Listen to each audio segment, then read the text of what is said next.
Human potential is at its highest when a human is free thinking, free to create, a free sovereign being, sovereign human spirit, where the human is co-creating with a higher energy. Two demonic forces that are essential for human development but are in opposition to the Christ Spirit. One is Lucifer and the other is Ahriman, who I will be talking about today. And Ahriman is the spirit of materialism, of scientific reductionism, of worldly power. Ahriman is a being of darkness and density that wishes to harvest the souls of humanity to feed himself. These darker beings are not interested in human sovereignty. Human sovereignty is contrary to their wills and how they're fed. So Ahriman feeds himself by separating humanity's lower energy centers from the higher centers. So he does this by creating the illusion and the belief that spirituality is not important, that spirituality is just a myth, and that the only thing that is real is the information that we gather through our five senses. Hence, this very dense third-dimensional construct and being. Scientific reductionism essentially replaces religion in the Ahrimanic age.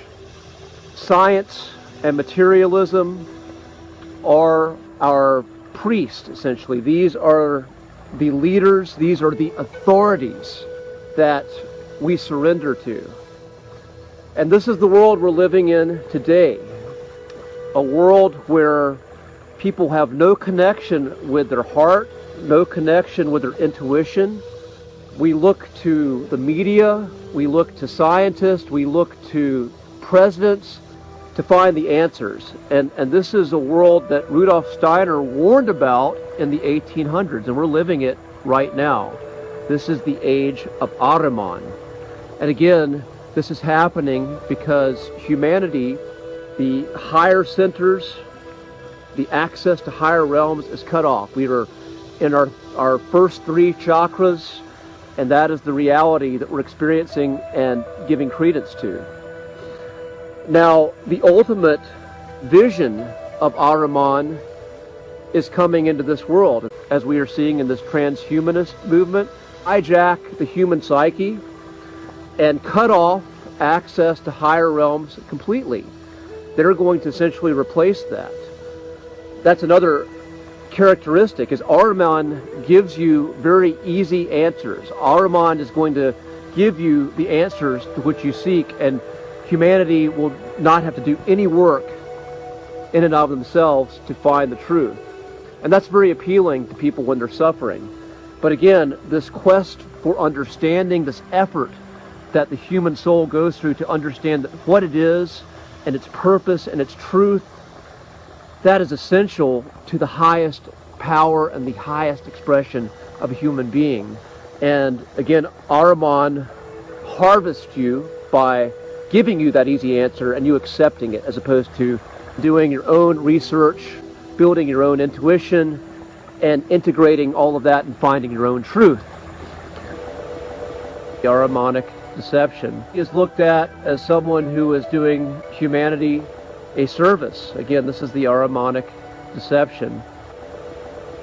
The end game is to cut you off from your soul, cut you off from higher intelligence, and to surrender that to Ahriman, to direct their consciousness.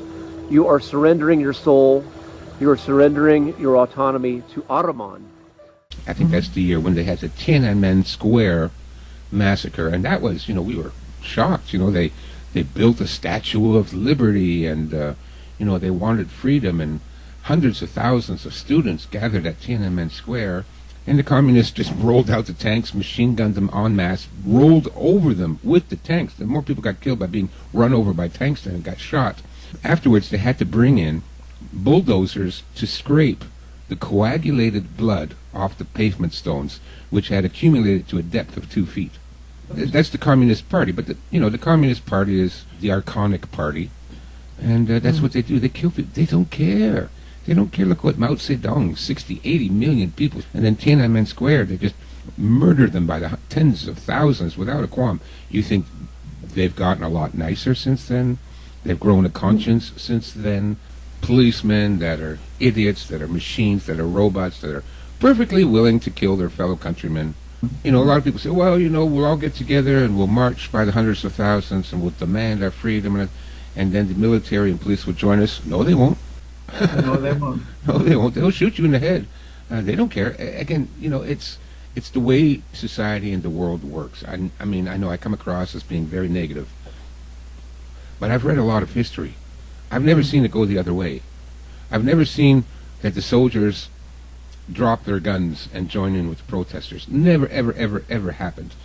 The only time that something like that came close to happening was in World War I, on Christmas Eve, when the German and British soldiers stopped shooting each other and got together and had like Christmas, right?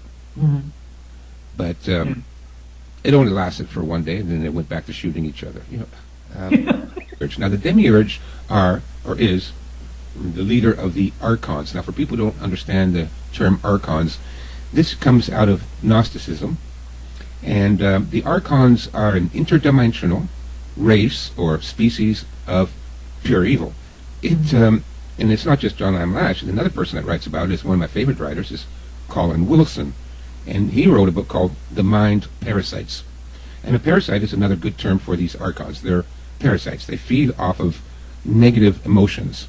So what happened is Abraham made his covenant with this Archonic demon god, and the demon god said, I will give you the world so long as you follow me. And so that was the deal that was struck. Now, the descendants of Abraham, almost all, and we're not allowed to say all, and it's not all, but it's most of them, they are infected with the same mind parasite. Mm-hmm. So they become Archons. In effect, they are possessed from birth through their DNA, and I could go on for hours about how that all works, but they are possessed through DNA by these demonic entities. And so now they control everything, the entire world. And what we see now, everything that you see, is a manifestation of demonic influences. That's why our world is demonic. Good is bad, bad is good. Everything is topsy-turvy. Raping children is good. Planting gardens is evil. So this is the world that we live in. And so to speak about what's going on, you have to understand what's going on is a bunch of demonic people control everything, and they are trying, everything they do is to kill life and liveliness. So that's my basic metaphysic background on this. So we can go on, we can talk about politics, we can talk about culture, we can talk about philosophy. None of that means anything. It's like Gurdjieff said, pouring from the empty into the void. And I've pulled back now, Judith, from a lot of this stuff. I don't follow it anymore. I don't do the deep dives. What's the details about this scandal? What are the details about that scandal? I already know what the details are. The details are a bunch of psychopathic parasites are doing everything they can to destroy the world. That's all you need to know. And we get lost in this labyrinth of conspiracy theories. And, well, listen, conspiracy theories tend to be true. Of course it's a conspiracy. It's always been a conspiracy. But, Yeah. we debate it, we think about it, we research it. And then who's behind that? Well, it's that family. Oh, goodness. And then who funds them? Well, it's that guy that funds. Okay, look, I can tell you already who funds it all. It's the Archons. And that's the name I'm going to use for this group of people, whose name you are not allowed to mention. Yeah, but I would say at the end of the day, they are working with other groups here hand in hand. Well, of course, Like they're working with other like the Vatican, like the Freemasons, it's not such a shocker that it's not only one group, and yeah. No, but it's At one the group end of the that... day, they work all hand in hand. Of course they do, sure. Yeah. That's how they gain power. It's very simple. Let's go back to medieval times. An Archon comes into a European country. Who's the king here? Oh, that guy. Goes to the king and says, now, remember that psychopaths tend to rise to the top. So the leader of every government, or the leaders of every government, will be psychopaths. And this archonic tribe, they're psychopaths too, and they understand psychopaths. I understand them too. I know what they like. They like pedophilia. They like torture. They like money. They like drugs. They like homosexuality. They like perversion. They like dirt and rolling in the gutter, and that's what they like, you know. Again, anti-life, anti-liveliness. So you get one of these Archon ambassadors, goes to the king. Oh, your highness, what is it that pleases you? 8-year-old girls? Well, I can get you some. What is it that pleases you? More money? Well, my friends can offer you a loan. You know, and so on and so on. And of course, so they make a relationship with the psychopaths that belong to other races. And so it's not just the Archon. So they pair up with the other things. First of all, talking about the Vatican Church and Christianity. Yeah. Look, Christianity is a psyop. Okay? It is. You know, people ask me, well, you know, how come you're not a Christian? Well, I don't want to worship in a religion that was founded by Jews, because I don't trust those people. I know what liars they are. And so if they tell me this guy walked on water and now he's here to get, you know, rid me of my sins, and all, do you think I believe that for a moment? Of course I don't. So, yeah, the Vatican is in on it. Well, of course they've been in on it from the very beginning. It's not that they got subverted. They were a psyops from the very beginning. Yeah, especially the Catholic Church Oh, reminds especially the me, Catholic. even in their, in their celebrations and their traditions and the way it is conducted and the costume that they are wearing. They remind me a lot of the old Babylonian priesthood. Of course, that's what it is, too. That's what it is. That's why I always say, what, God wants you to dress up and drag all the time? I mean, look at these guys with their flowing gowns and their embroidery and the silly hats they'll have to wear. Oh, that's what God wants. You know, I mean, come on. I'm not going to listen to some guy dressed up in drag tell me what the world is all about. I know what the world is all about. I don't need some queen telling me. But look, that was the point. The books were written by Jews. It was spread by Jews. That's Christianity. I find it odd that the Archons are going after Christianity because it's their own stepchild. Yeah. Yeah.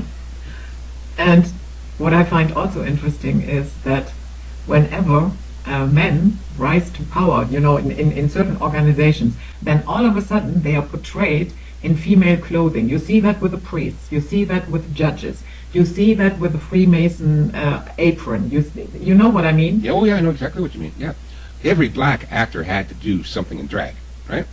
Everybody from the Blade guy and they all had to do something in drag. It's part of their kinks. They have to dress men up as women. It's part of their kink, and it's part of, you know, degrading humanity. Yeah. Look, it's not 100% of humanity that is completely insane. It's about 90%. That still leaves 10% of us that are good, decent, rational, that can think for ourselves, that can rely on our own skills and our own assessment. We don't need to be told what to think by anybody else. We can think for ourselves. That's 10% of us. And so for those of us, the 10%, and let's call us the elite, because we are the elite of humanity, people that can actually reason for themselves. We are the elite, not the tribe, not the Archons, not all these other groups that think they're the elite. People that can think for themselves and are, despite all the horror and all the odds against us, we still do the right thing. We are the ones that are affected by this because it's just madness. And that's why I pull back from it. I don't do the deep dive into everything anymore. For me, the two most important things, because we're not going to win this, okay? We've talked about this before, Judith. They're going to kill themselves off. They always do. The hubris, the chutzpah is what kills them. Their own arrogance is what kills them in the end. So we don't have to do anything but survive. Become a prepper, become a survivalist, look after yourself. And then the second thing is form small communities of like-minded people, people that can reason for themselves, people that can think, people that can grow gardens, people that can fix motors. You know, we have to stick together, form our own little communities, and cooperate with other little communities, which I am proud to say we are doing here where I live. It's amazing what we've been able to accomplish. I'm shocked and surprised how well it's going, and we're cooperating with other little communities. Let these bastards kill each other off, and let the vast majority of humanity follow them over the cliff. I can't help you. If you need help, ask me, and I will always help. Anybody who asks me for help, I will always help them. But if they don't ask, I'm not going to bother. I'm not going to go out of my way to try and convince them they need my help. Fine, because they're nothing. They're empty, hollow, soulless entities that are playing a NPC role here on this planet. And if they want to go and kill themselves, okay, go ahead, sign up for the army, enlist, go kill yourself. I can't help you. But for those of us, we can survive this, we will survive this, and then all these people will be dead. You know, in one way, they're doing us a favor with this, dare I say, medical injection. Because all the people that are getting the medical injection are idiots, obviously. I mean, I saw this, when they first came out with this, I went, oh, they really, really want us to take this medical injection. They're promoting it on every medium and advertisements, and all the politicians, everybody wants me to get this medical injection. I knew right away that this was evil. Right? Like, really? Every psychopath in the world wants you to take the tea, wants you to take the medicine, and you think that's okay? Look, they're psychopaths. Why do you think they want you to take this? Because it's going to kill you. So I saw this from the very beginning. So all the dumb, mindless, empty, soulless people, they're taking this stuff. Great. They're doing us a favor. Thank you, Fauci. Thank you, Bill Gates. You just rid us, decent, normal, healthy, intelligent people, of the burden of these 80% of total idiots. Thank you for getting rid of them for us. I know I'm mean now. I'm mean, Judith. I'm mean, mean. I see your point. Yeah. Yeah. No, things will be positive. Look, we will go through a lot of suffering, but not, and a lot of people are going to suffer terribly. But listen, I still try to do what I can. I help whoever needs me, whoever asks for my help, I help them. I don't expect anything in return. And that's the way us elite really behave. We are good people. We help each other. We support each other. And so long as we can survive, we are the ones that will build the golden age. All these evil people will be gone. Well, most of them anyways. And we're looking forward to happy times. That's just the way the world works. That's the way the universe works. Up and down, in and out, left and right. Through the cycles of history, on we go. It just keeps going. And life is suffering. That's the first principle of Buddhism. Life is suffering. So if you're having a hard time right now, yeah, that's the way it is. That's the way it always was. That's the way it always will be. We suffer, but then we overcome, and we rebuild, and we get better, and then the suffering will be placated by times of joy and happiness and peace. And that's where we're headed. Yeah, okay. That was it, my flight for today, and we see you all next time. Bye-bye.